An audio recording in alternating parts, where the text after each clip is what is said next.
Bienvenidos y bienvenidas a una segunda clase del curso de Inmunología Básica que les trae la iniciativa y de Inmunología dirigida por mi persona, Marlon Múnera, biólogo, magíster en Inmunología y doctor en Ciencias Biomédicas. Espero sea de amplia utilidad el contenido de la siguiente clase.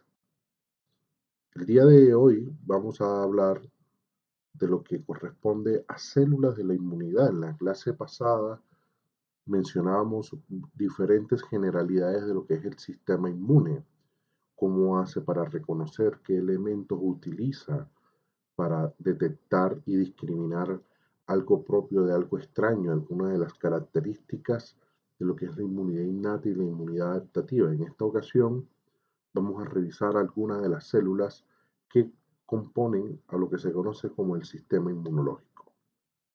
Para empezar a hablar de lo que es el sistema inmune, hay que mencionar que los fagocitos corresponden a un amplio grupo de células que tienen una capacidad o una propiedad muy puntual y muy importante, y es la capacidad de fagocitosis. Esta capacidad de fagocitosis se entiende como la capacidad de reconocer, capturar y procesar desde moléculas pequeñas, que pueden ser antígenos o proteínas derivadas de patógenos o de nuestras propias células, hasta patógenos completos o células completas, como por ejemplo cuando se está eliminando y sacando de circulación una célula que ha entrado en apoptosis.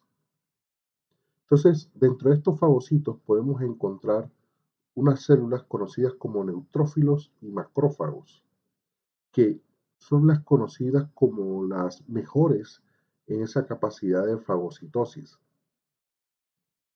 Otras células también tienen descrita esta propiedad, pero vamos a llamarlo así, no es lo principal que hacen dentro del sistema inmunológico. Les mencionaba que fagocitar significa que primero se debe hacer un reconocimiento. Este reconocimiento de la partícula o la célula o el patógeno que se va a fagocitar puede darse de manera directa, en la cual la misma célula, por ejemplo un neutrófilo, reconoce sin mediadores a la célula que necesita fagocitar. Por el otro lado, en nuestra circulación tenemos receptores secretados, como por ejemplo moléculas basadas en anticuerpos, que cumplen una función muy relevante, porque muchas veces la célula no es capaz de detectar de manera directa a esos patógenos, por lo cual estos receptores que están en circulación aumentan esa propiedad de reconocimiento.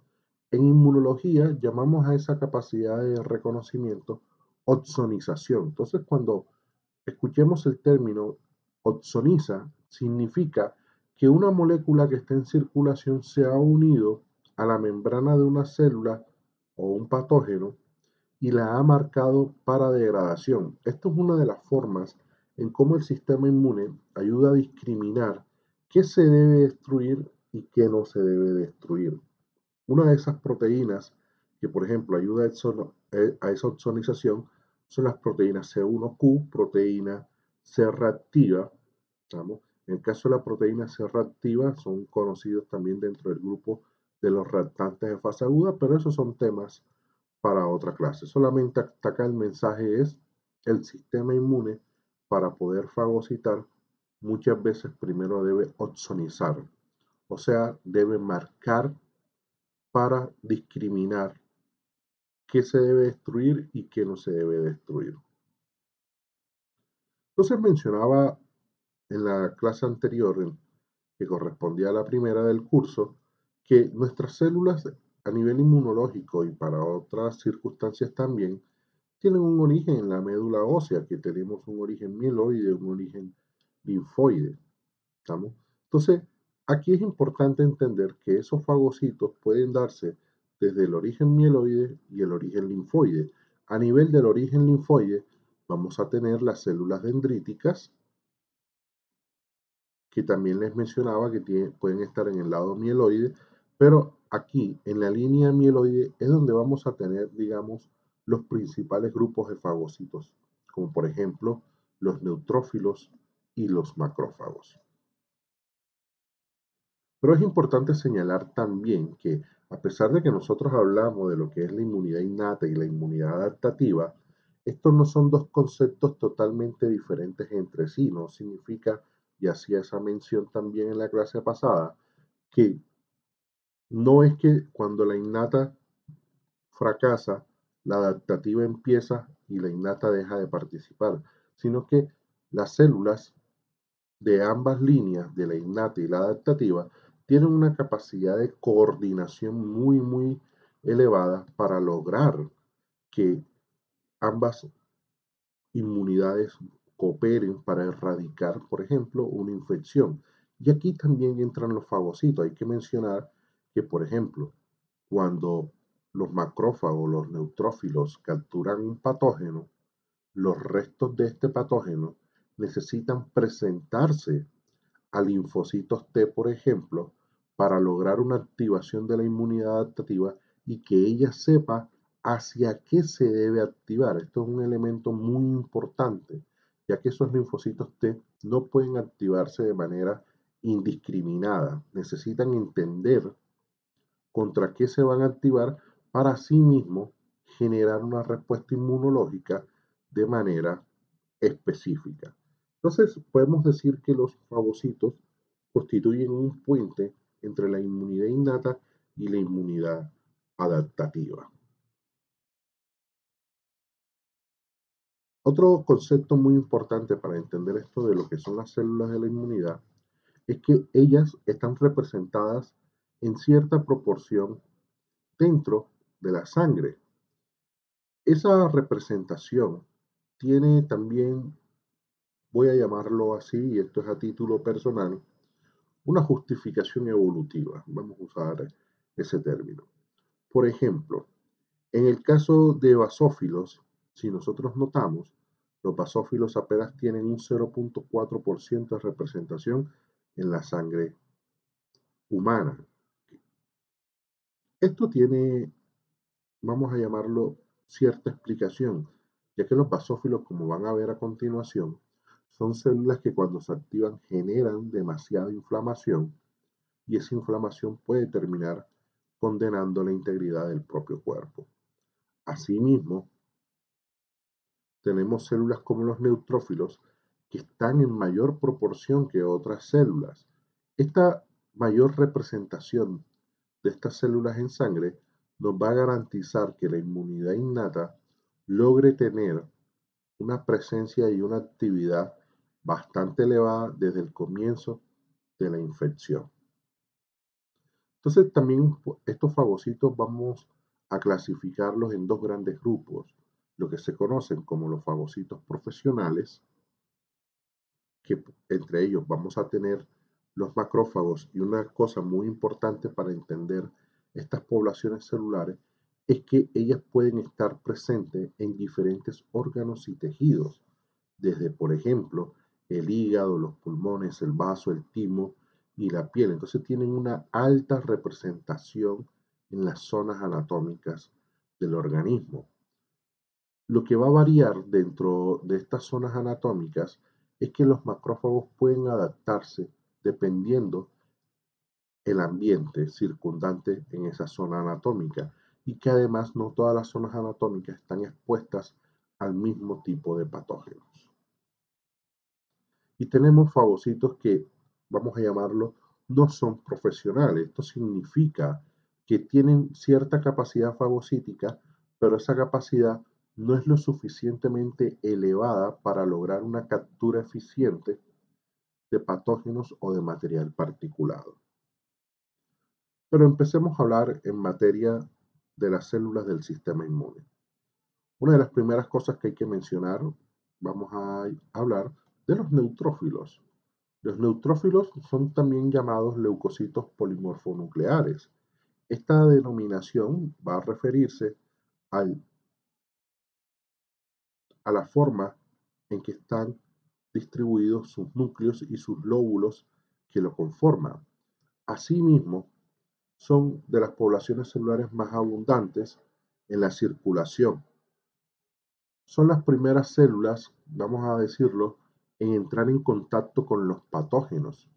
Y por eso es normal encontrar que son las primeras líneas celulares que se elevan en un proceso infeccioso o en otros procesos patológicos y son las primeras en caer. Entonces es muy importante tener esto en cuenta. Su capacidad de generar una respuesta inmunológica está basado en diferentes mecanismos. Uno de esos mecanismos es que producen tres tipos de enzimas conocidas como lisocimas, colagenasa y elastasa. Este grupo de enzimas le da al neutrófilo una propiedad muy elevada de ser capaz de degradar casi que cualquier tipo de molécula que esté presente en un patógeno o en una célula que haya fagocitado. Pero además, tiene una alta capacidad, por ejemplo, de producir péptidos antimicrobianos. Estos péptidos antimicrobianos son moléculas o péptidos, cadenas cortas de aminoácidos con una capacidad catiónica que les brinda la propiedad de poderse unir a diferentes organelos en los patógenos y lograr matarlos. Entonces, hasta aquí tenemos dos grandes mecanismos por los cuales el sistema inmune a través de los neutrófilos le puede hacer frente a la infección. Pero tienen otro mecanismo que vamos a explicarlo así. Es un mecanismo que tiene una finalidad benevolente, que nos está diciendo que sí, busca controlar los procesos infecciosos, pero a veces la activación de ese mecanismo puede conllevar a generar más daño del necesario. Y ese mecanismo es lo que se llaman las trampas de ADN, o también conocidas como NET. Estas NET o trampas de ADN consisten en que el neutrófilo cuando sensa algún patógeno, libera su ADN para inmovilizar el patógeno. ¿Listo? Este ADN con toda esa cantidad de moléculas que contiene va a constituir como especie de una red que va a inmovilizar el patógeno y va a brindar la posibilidad de que el patógeno sea fagocitado. Pero esto tiene un costo muy elevado. ¿Qué significa esto? Significa que si bien el neutrófilo lo está haciendo por un bien, esto puede transformarse en algo perjudicial para el organismo. Una de las lecciones que se tienen que aprender en inmunología es que el sistema inmune tiene confinadas ciertas moléculas a ciertos organelos. Por ejemplo, el ADN está confinado en nuestras células al núcleo. Por lo tanto, el sistema inmune entiende que cuando detecta ADN en circulación, están pasando varias cosas. Puede tratarse de una infección bacteriana, puede tratarse de una infección viral o puede tratarse de que una célula propia ha sido destruida. Cualquiera que sea el caso, el sistema inmune va a entender algo. Necesito inflamar y necesito atacar.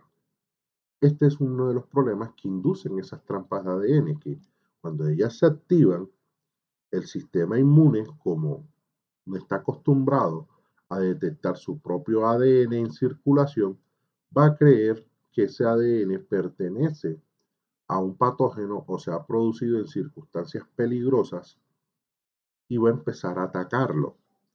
Esto es una de las bases por las cuales se considera que las infecciones recurrentes en algunos pacientes conllevan al desarrollo de enfermedades autoinmunes como el lupus eritematoso sistémico, ya que un proceso infeccioso reiterativo, consistente y mantenido en el tiempo hace que los neutrófilos estén constantemente liberando esas trampas de ADN, haciendo que el sistema inmune se empiece a activar contra el propio ADN y sus proteínas, una de las características que vemos en el lupus eritematoso sistémico.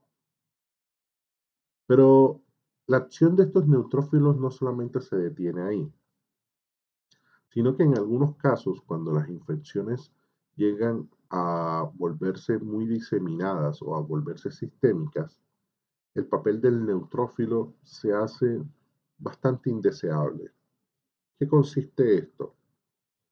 Cuando no tenemos una sepsis establecida, pues el neutrófilo desarrolla su papel, vamos a decirlo así, dentro de lo normal.